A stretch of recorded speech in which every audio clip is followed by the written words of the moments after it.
అందరికీ నమస్తే. నేను సత్రపేట నుంచి బ్యాడ్మింటన్ కోచ్. నా పేరు పవన్ కళ్యాణ్. నేను ఇవాళ గ్రిప్ హోల్డింగ్ ఎలా చేయాలి, ఎన్ని టైప్స్ ఉంటాయి గ్రిప్స్ హోల్డింగ్కి ఇవాళ చెప్తాను. చూడండి, ఫస్ట్ వచ్చేసరికి రైట్ హ్యాండ్ గ్రిప్ అనేది మన హ్యాండ్ గ్రిప్.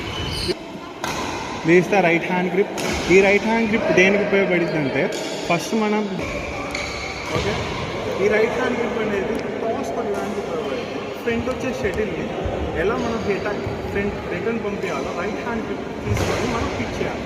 ఈ position right hand grip hit. Okay, ఈ రైట్ హ్యాండ్ గ్రిప్ అనేది ఓన్లీ టాస్ పడికి ఉపయోగపడుతుంది. అగైన్ సెకండ్ గ్రిప్ వచ్చేసరికి thumb grip, back hand grip అంటారు. ఆగకూడదన్న మధ్యలో. ఓకే, దీన్ని ఏమంటారంటే బ్యాక్ హ్యాండ్ గ్రిప్. ఓకే, దీన్ని మనం ఎలా ఉపయోగించాలంటే ఫ్రంట్ షటిల్ని, కిందకు వచ్చే షటిల్స్ని మనం ఏం చేయాలి, బ్యాక్ హ్యాండ్ గ్రిప్లో లిఫ్ట్ చేయాలి. ఓకే, ఈ గ్రిప్ని బ్యాక్ హ్యాండ్ థంబ్ గ్రిప్ని ఫ్రంట్కి వచ్చే షటిల్, డౌన్కి వచ్చే షటిల్ మనం అనేది లిఫ్ట్ చేయడానికి బ్యాక్ హ్యాండ్ థంబ్ గ్రిప్ అనేది ఉపయోగించాలి.